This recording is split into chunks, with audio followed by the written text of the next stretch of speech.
kababayan, linawin natin ito ngayon. May kumakalat na larawan na nagsasabi na may 13.66 trillion daw na pera na may kinalaman sa Administrasyon Marcos. Diretsahan na, fake news ito. Simple math lang, bagsak na agad ang kasinungalingan. Ang taunang budget ng Pilipinas ay nasa 5 to 6 trillion lamang.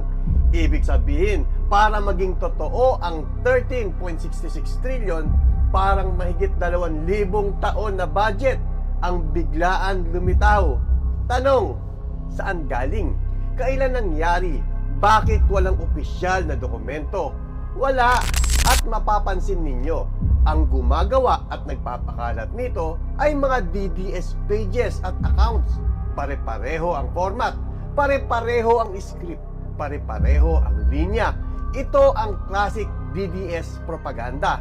Malalaking numero, walang source, tapos ididikit kay BBM. Mga kababayan, malinaw ito. Hindi gobyerno ang may gawa ng fake news na ito. DDS camp mismo.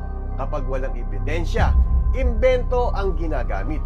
Kaya tandaan ninyo, ang 13.66 trillion na yan, hindi totoo. At ang may pakana, mga desperadong DDS na nagpapakalat ng kasinungalingan.